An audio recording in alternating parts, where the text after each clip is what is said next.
Pay attention. Hey, y'all. Family. So, I'm going to sit here for a minute. Y'all just going to vibe with me for a second until I get people start coming in. And we going to vibe out. Right now, we going to listen to We Set the Trends. So, am I the only one that felt like Weezy's verse was the best verse? I can't be the only one that felt that way. Ain't no way in hell. So yeah, we gonna vibe. Alright. Daisy, you gotta come this way because she needs help. You cannot be on your headphones. I'm doing something. Yeah, I said that on live, so I don't even care at this point. You need to do your part. Understood? Alright. Listen how he snapped, y'all.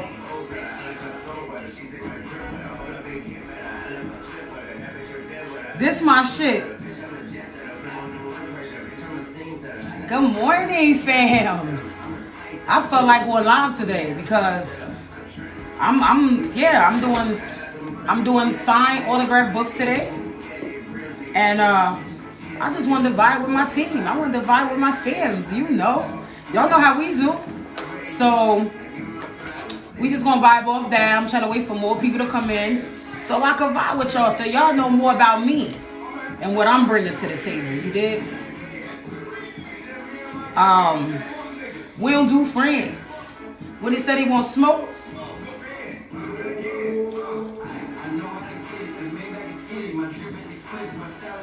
them boys snap, yo. I be so excited when I see the triple OGs, like that's my age, that be coming out with bangers. Motherfuckers they completely forgot about them and shit. They turning up. These old heads turning up. I already spent it.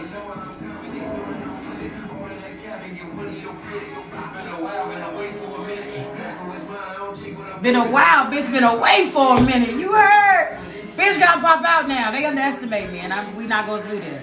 That's not what we gonna do. You know, people love me because of me, and I started shutting down, yo, because I felt like, oh my God, people think I'm so loud, but bitch, that's just me. You vibe with me or you don't, you know?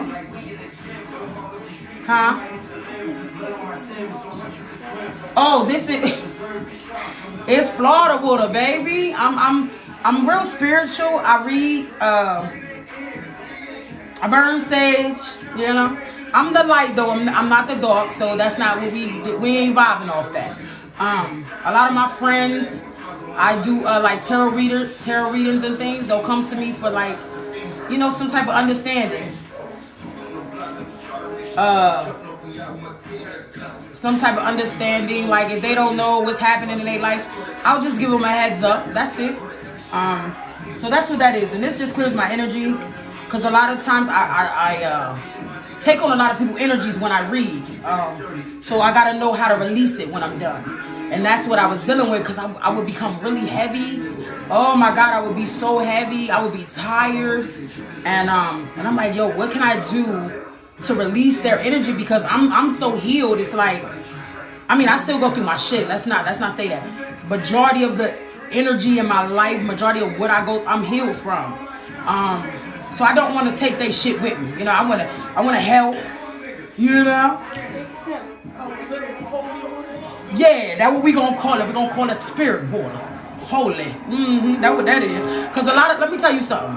When I started letting people around me and in my space, and just, people bring some dark shit, and I don't have time for that, you know?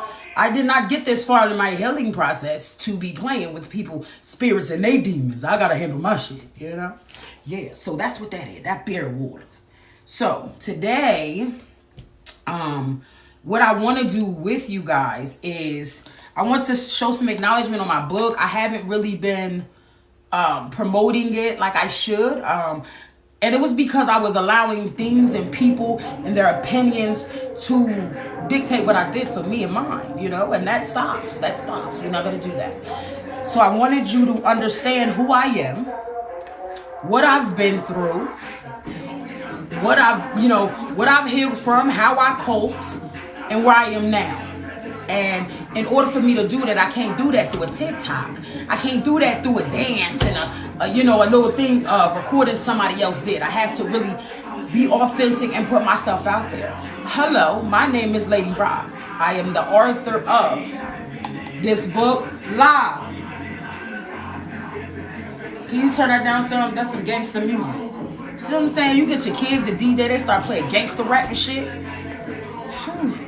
They start playing gangbanger shit. That's not my DJ. I don't DJ like that. So, it is based on true events. This is things that actually occurred to me in my life.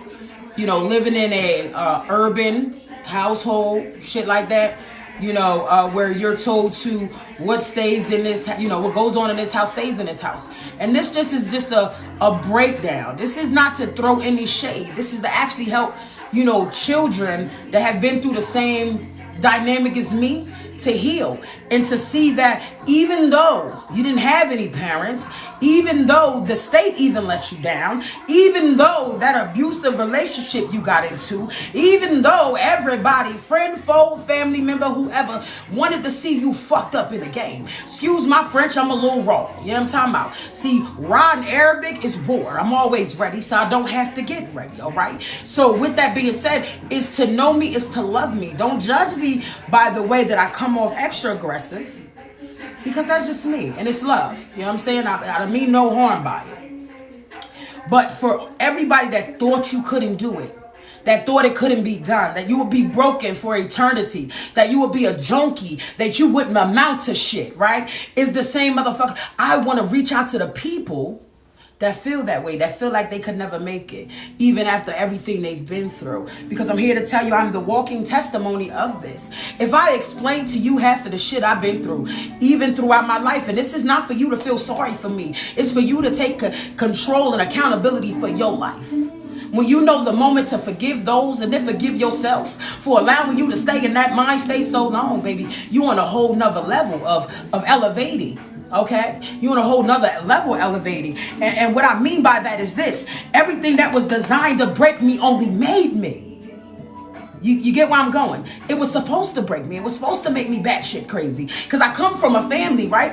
And I like to keep it real because I am who I am. My father's side is like they're mentally disturbed. They're fucked up. And every day that I pray, God, don't let my sanity leave. Keep me with that state of mind that I can think clear. That's a dilemma for me. So that's a problem. Then not even having parents is a problem. And some people, oh, don't you get lonely? Just not having family, because you get time to build your own.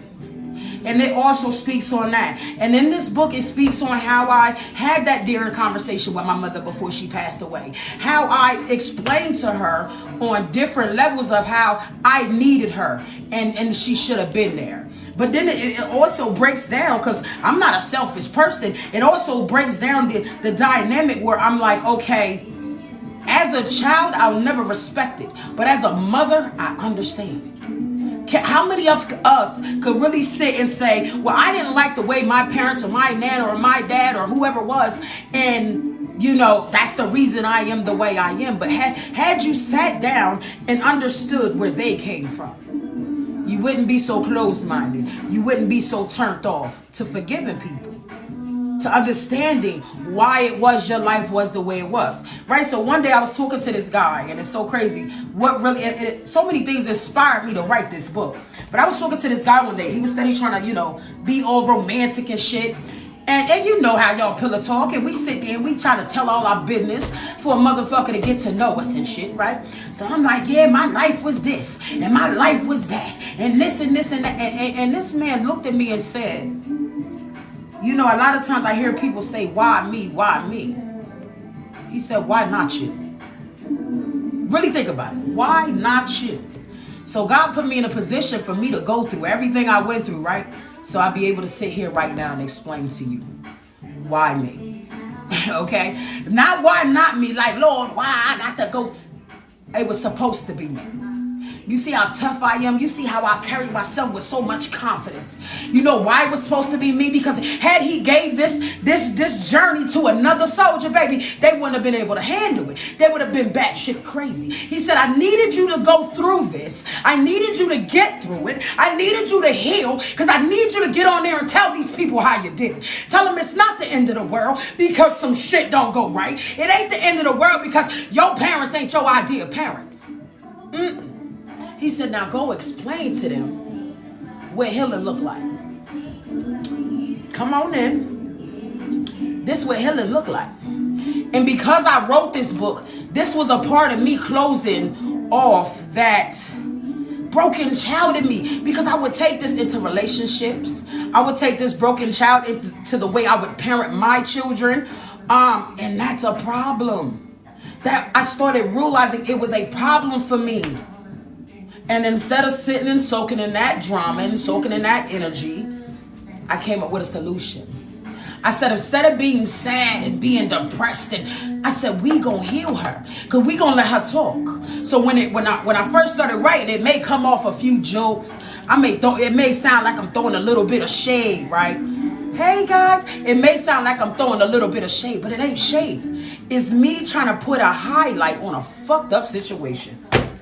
So I wanted to joke a little bit in there, because as I'm writing it, I'm hurting. But as I'm hurting, I'm healing. And by the time I got to the end page, I was healed. This was a form of me of healing this child and letting her go, because where I'm going, she can't come. Now, are you really ready to say that to yourself when you take that next step into your journey? Where that broken child is, that broken child has to stay, because I can't take that with me, because I'm elevated. And this is when I first started my life. You understand? It pretty much breaks down, sexual abuse, verbal abuse, physical, plethora of physical abuse. I've been getting molested since I was about 5 years old. So it's just so much impact in this book. And I really hope that it inspires healing. That this is what this is about. And after I met my birth parents, I thought the dynamic would be different. Like my mother would love me, and it wasn't even like that. It was like because we didn't know each other, we did not get along. Because I was so much like her, she did not. I don't know. We just didn't click. So that's another thing. Excuse me. Where we think, okay, well, boom, once we get back with our parents, boom, boom, boom, they're going to treat us so much better. But then again, you have to remember, what was their parents in like how did their parents parent them? Or how did their parents parent them? This shit go way back. It's further than us. You know what I mean? This shit is way further than us. And if you are tuned in, I need y'all to hit the like. I need y'all to go subscribe to my High Elevation YouTube, High Elevation Facebook, private group. We go over there, we vibe, we liable to talk about anything. One day I may come in like this. The next day I may be shaking my ass. The next day, listen, but I'm being me and I'm being authentic. I'm not coming over here trying to make y'all like me. I'm coming over here to allow you to understand who I am, so we have a mutual respect for each other. So you'll never misinterpret who I am as a person, because what you see is what you get. All right.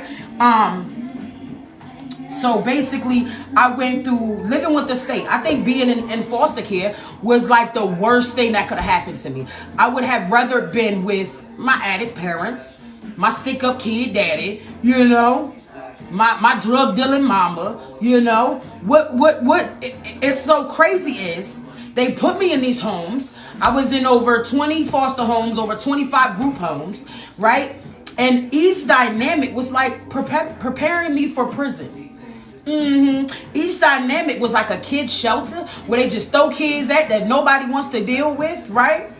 And they sit you here and you make a fucking way out of what you make a way out of. They're not offering you anything. These kids are just in this home. And it's so crazy because they still have these homes to this day. And I want to really speak out about that. Just because you like, oh, they took our kids. Them kids is worse off with the system. We gonna call it what it is. Them people do not care for your children. They get a check. I'm gonna explain to you what it looked like me coming into a new foster home. We go shopping. We go shopping at Walmart. I'm grateful because we gonna get clothes. They make sure if I got a white caseworker, she gonna go get my hair done. We go into the hood and we gonna go get some braids. Hair's piped.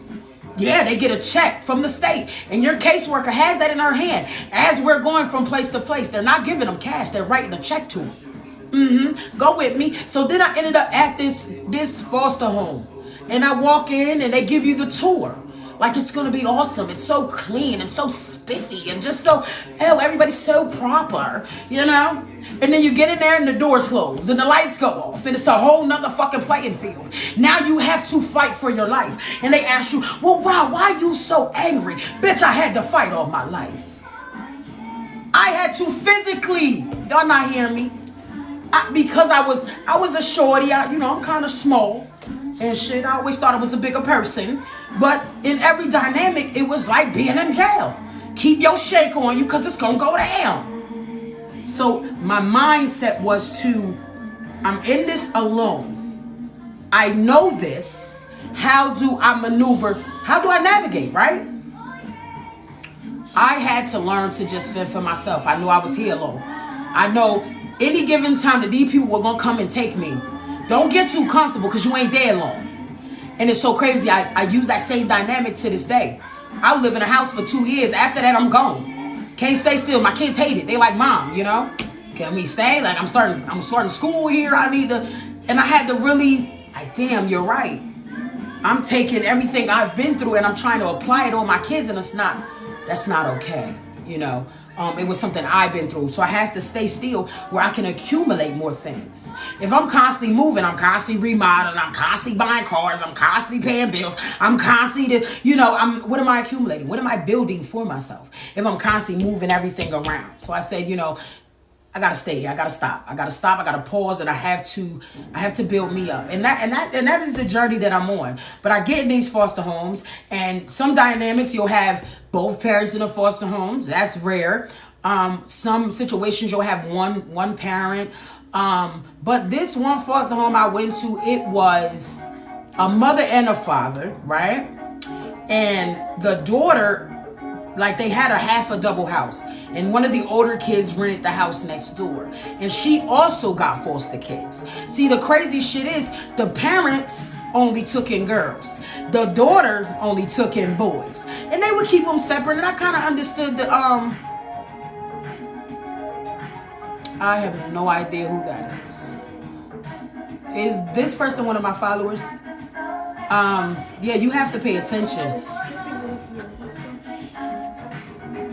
Cause I can't see y'all. I'm recording from my phone and my daughter has my laptop. So if I'm not responding right away, I do apologize. Yeah, these are all your followers. So the person I wanted to join. Yeah, they're gonna join too.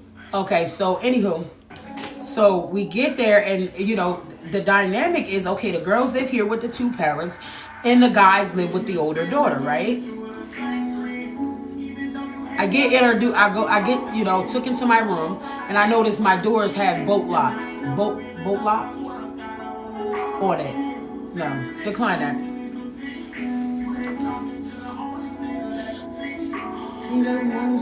Oh, you're free. I just wanna fall with you, feeling like I'm stuck with you. Don't toot your horn, no blow your fuse. I'm turn into some honey days. It's pain away. It's all right. It don't even matter. Hi. Go. All right. You can sit down. Thank you. So they take me to my room and I see that it has like a over latch over where where they can lock it from the outside if nobody's there. I'm thinking it's to protect our clothes and protect the shit that we come there with. That was to control the narrative. I felt like a prisoner. I got in this bedroom and the windows were painted over where you can't see outside. And it was nailed down to where maybe this much was open, where you could just breathe through that motherfucker. If that's not a child's prison, I don't know what is. I don't know why. Oh, I think they told Dyfus they had it like that so, people wouldn't fall out the window. Because they did get younger kids. So I kind of get that understanding. But to paint the window, why are we painting the window? Why did they paint the window where I couldn't see outside? I was never allowed to go outside. I could hear the kids playing, but I couldn't see out my window. These same individuals, because I'm not going to say no names. People know who they are. Those same individuals sold platters at a church on the same premises that the foster care building was at. It's the same exact premises. I cannot make this shit up. So we're in the back. We're like in the backdrop of this place. And she used to make me go with my foster father to sell platters. I would go with him to set up. We set the barbecue grills up. We have the platters. We have the signs. You'll see me out there as a young girl, about 11, you know, hammering signs in, whatever. And the minute I go to climb in the back of the truck to get more stuff to bring out, more supplies to bring out, this man would get in the back of the truck with me and close the door on the both of us. And he would perform these sexual acts on me. And I'm a child. I'm completely intense. I know exactly what this is because I remind you, I had been getting touched from the age of 5 up. So again, to fathers that you know, your daughters need you. People only do what they are allowed to do. People only do like they knew. Nobody would believe me because I'm a foster care kid. Nobody would understand me because, for one, I came from a family with mental health issues. I came from a family that were addicts. So me voicing my opinion, I had none. So having parents there means a hell of a fucking lot. My kids will never have to worry about that. My kids have never faced half of the shit I faced, and they never will. You understand me? These people had literally built they were trafficking kids at this point for their own pleasure. Because now they're old as hell. These people are old as shit. So I guess she's raking them in for him and he raking them in for her. And they living in 2 different houses. There was times where she would leave and would leave me in the house with this man. Mind you, when she leaves, she'll put the lock on there. Boat lock. Not no regular ass. This is a boat lock. A little flat with the boat. And he would have the key and she would have the key. And he would fake like he's coming in there to check on me. You okay in here? That was just giving him access to touch on me. And then just lock me back in when he's done. I was caged like a fucking animal. Excuse my French, y'all, because I take it personal. That there. And then it was like it happened for 2 years straight. And I was so afraid to talk. Because this is what they would do. When they did eventually let me out and shit, when we ate dinner, they would pound my plates up really, really big.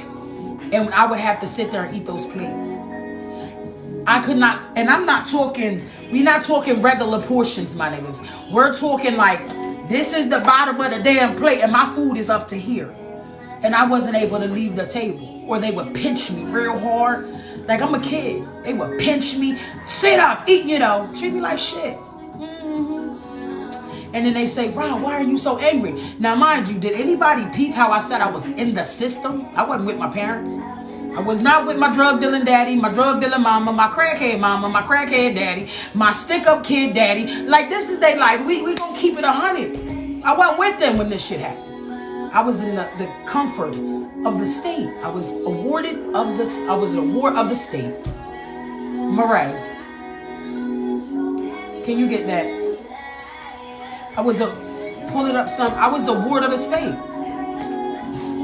Okay?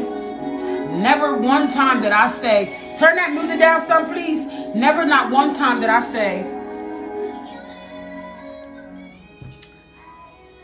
never, not one time did I say that I was with my parents. Everything that I just explained to you, I was in the system. So you think when I see people's kids getting taken from them, it's like, whoo. That shit hit different. Now, if you deserve to have your kids took, not more so deserve, but if you know that you're not holding it down and doing the shit you need to do, then by all means, allow someone else to take care of them. But when I say allow someone else to take care of them, I'm not talking the system. I'm talking like family members. When it takes a village, it literally takes a village. Whether it's the pastor at the church, it's the teacher at school your kid confides in because they don't feel like they could talk to you. It's the gym coach. It may be their sports coach. It may be the doctor. It may be a friend down the street. It may be a neighbor. But that is the village. And If you know someone that could take care of your child better than you, and you know you can't supply them with that proper upbringing, then by all means, you do what you need to do. I'm not against that. Because I feel like this. What my mother did, I didn't end up in diapers because of my mother. That wasn't the case. What my mother did was she gave us to someone. And some things happened where the lady beat me with a baseball bat in my face. And I was only like 9 or 10 years old. And she had bust every vessel in my eyes. They were completely burgundy. My eyes were out to here. I had a gash in my face. It was an aluminum baseball bat. It was not a regular toy bat. None of that shit. It was a regular aluminum baseball bat. And this lady whooped me like this because, you know, as a kid, I was kind of chunky. And you know, when we went on field trips and shit, I'm just going to keep it real. Like, my teachers know to give me an extra bag lunch because one sandwich wasn't cutting it. No, it wasn't. That's just not what I was willing to deal with. And you know, my little cousin went on the same field trip with me. And he went and told my nana that I didn't share my other snack. And she whooped my ass. May God strike me dead. That is exactly what that was over. And she kept me home for several weeks. And this is in the book. Everything I'm telling y'all is in this book. I cannot make this shit up. She kept me home for several weeks. And my sister, that is a year older than me, she came to me and she started crying. And she said, because, you know, when you start to heal, your shit start to look black and blue and bruised. And like, I looked at jacked up. We gonna just call it what it is. I had no whites in my eyes. Those were burgundy, literally. And she just started crying and she's like, they're gonna kill you, sis. And we were kids. Could you imagine having this conversation? Children having this conversation? And because they knew I was not related to them biologically, they treated me different. You know, these people would abuse the shit out of me physically. Like, they will whoop me with cords, belts, fucking boards, pots, pans, shit off the wall. Whatever they could get their hand to is what I got hit with. You know what I'm saying? And after a while, my sister really started seeing it. That was their grandkid. And my little brother, may God rest his soul, that was their grandkid as well. But they took me in, right? Respectfully. And I'll always be thankful for that. They took me in with my siblings so I would not be separated from them. You know, and that was cool. Like, I acknowledge the people that abused me were also the people that took the time out to do some shit for me. You know what I mean?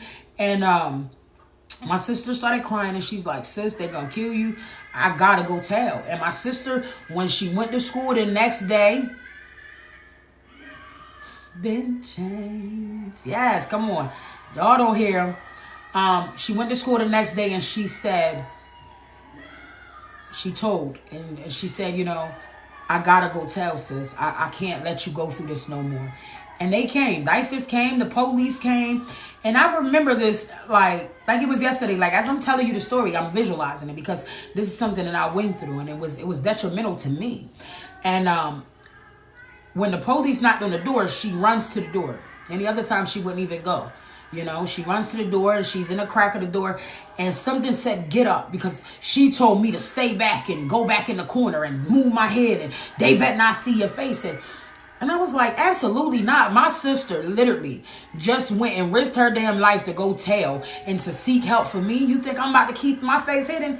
Man, as soon as she opened that door and soon as I heard the door open, I popped my head around that corner. And the officer, when he looked at me, he jumped back. And it's so crazy because the hairs on my arms are standing up right now, right? And the officer, when he looked at me, it was like he seen a ghost. It was like the soul had been snatched from him, okay? Because this is how fucked up I looked, and I was only about 9 or 10. Right? Excuse me, guys. And he kind of like looked past her and he told her to move. And he told me to come here. He looked at me and he said, come here. And he pulls me on the porch.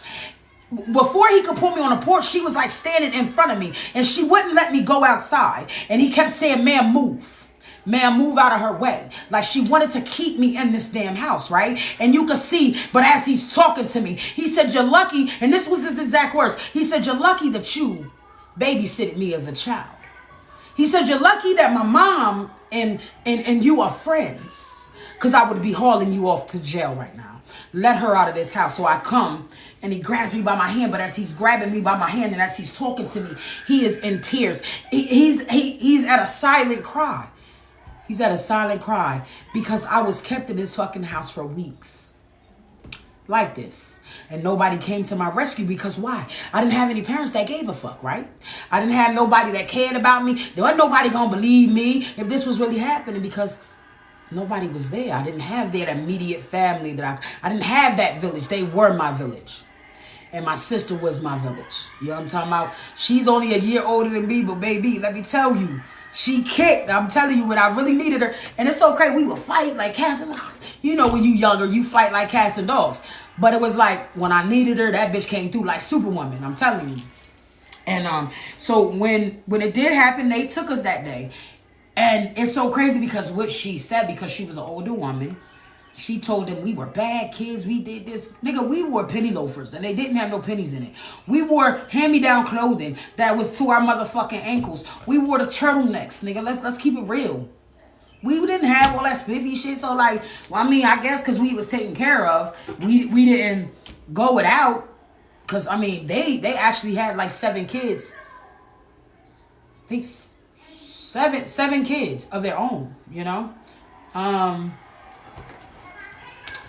don't even know. Is he my friend? Because if he's my friend, he can jump in. He's not my friend. I really don't. I'm not. Yeah, no, we're not doing that. That I can't really see from somebody, there. Well, you know that somebody. George, what? He put 100, question mark, question mark, question mark. He put a whole bunch of hundreds and question marks. Hey, Georgie Porgy. Georgie Porgy. So, yeah. So, yeah, where was I at?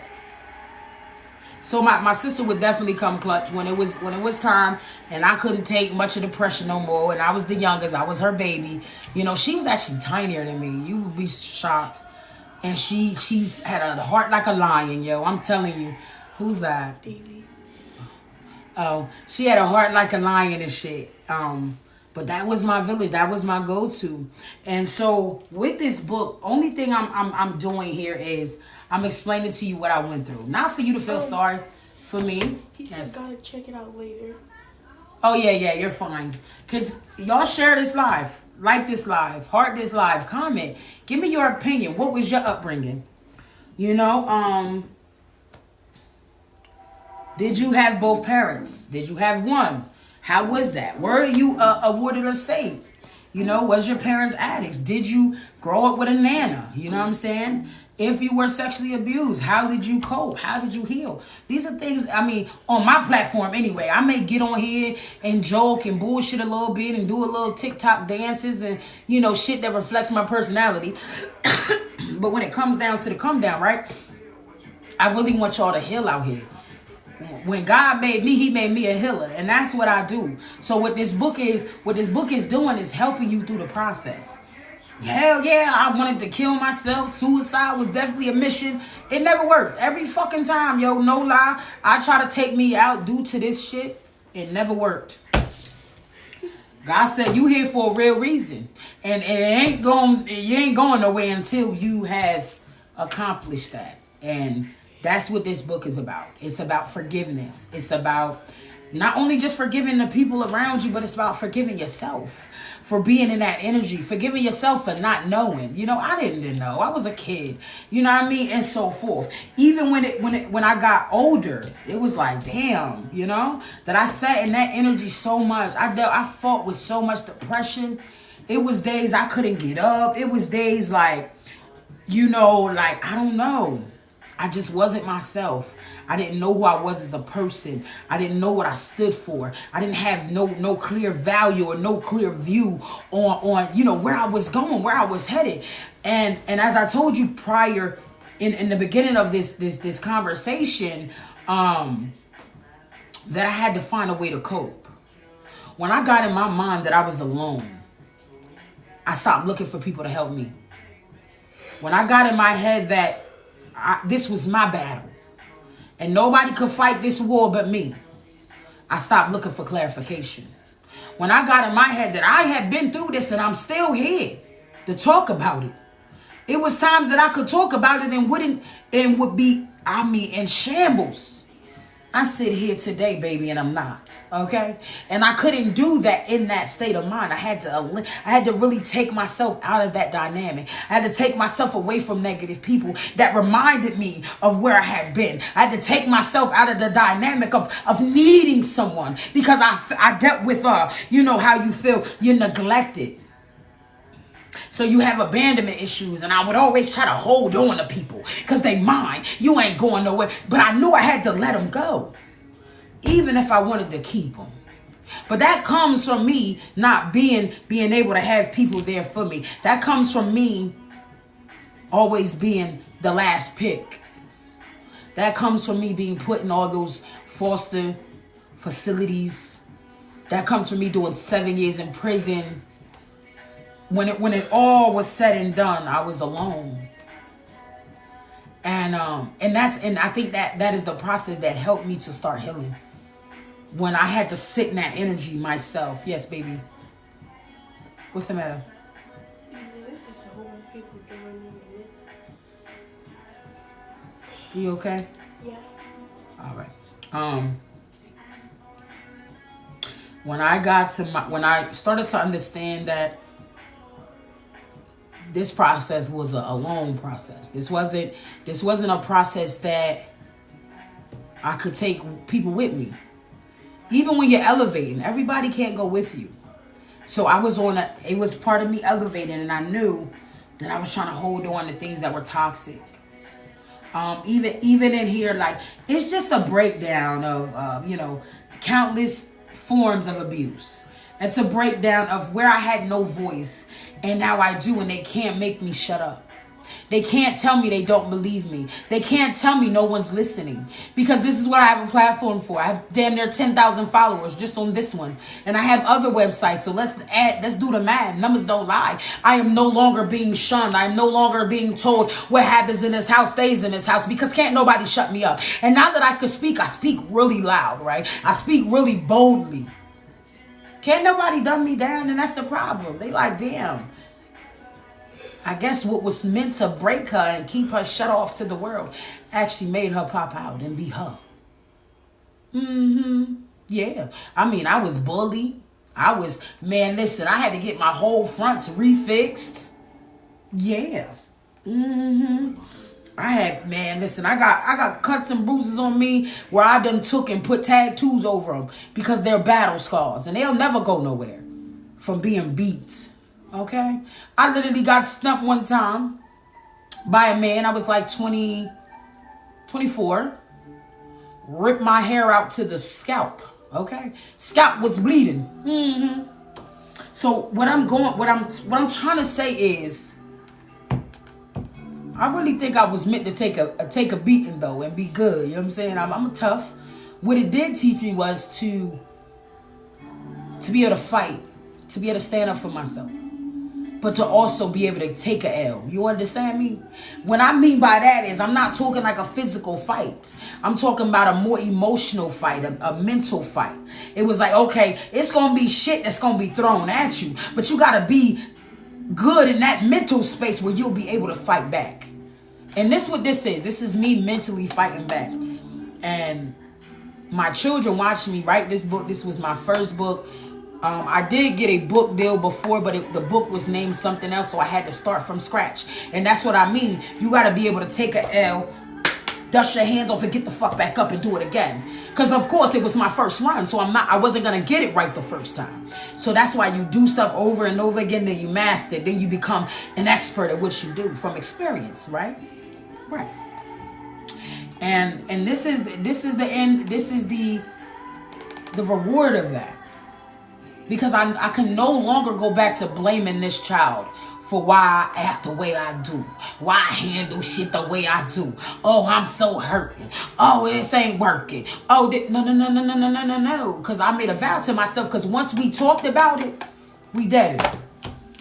Once we talk about it, we did it. I didn't. That's probably another reason why I really wasn't trying to get on here and really discuss it, is because I felt like once I talked about it, I don't want to talk about it again. I want to leave that door closed because I harbored on her long enough. I want people to respect me and see me for the LadyRah I am today. Not the one that been through all of this shit, been to all kind of this and all. No, this is not for that. This ain't for that. To buy this book is on Amazon. You can get it paperback or ebook. I have, I want to say 15 books on me now that I'm going to mail out for those who want the book. My Cash App should be in the comments below. The paperback signed author's signature is $25 from me. I only have 15, so first come, first serve. I think it's a must read. If you are a foster parent, I'm not saying that, let's not get this twisted, y'all. I'm not saying the whole system is crack the shit. Kind of sort I am, but I'm really not. I'm not saying every foster parent is out to mistreat you. Because, baby, I got with this one person. I'm going to get back to that. Let me finish what I was saying. If you want this book signed, Arthur, I'll sign it. I'll send it off to you myself with a little gift and a thank you card. It's $25. My Cash App should be in the comments below.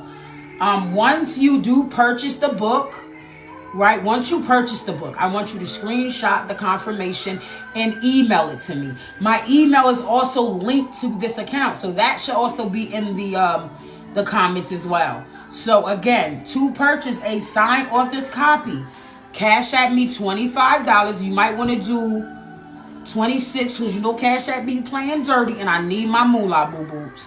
Let's be fair. Let's be real. Because if you the plug and I send you 25, you going to be tight. Because you're going to be like, bitch, they took $1. So what I'm saying is, do me right. Yeah, I'm talking about. So you going to go ahead and drop that 25 to my Cash App. When you email me the confirmation that you paid for it, tell me what you want the book to say. I'll personally sign it for you. Like, y'all my fam. So we gonna have a heart to heart.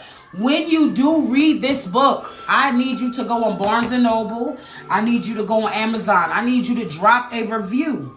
Tell me how well the book was. Tell me how bad it was. I'm all for, constructive criticism. What that say, boo?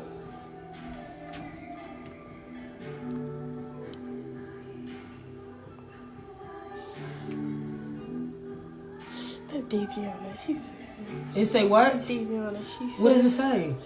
Does your name have a meaning? Does my name have a meaning? Yeah.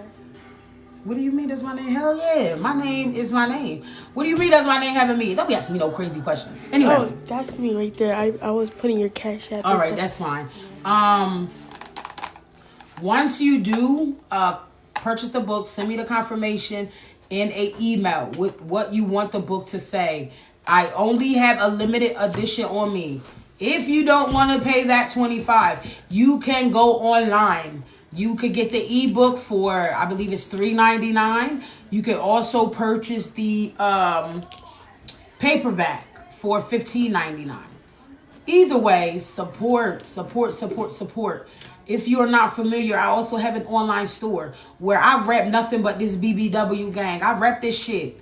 Like, I'm not that one that, excuse me, can you come do what I asked you to do? Don't do that. I also have an online store where I sell a lot of my designs that I created myself.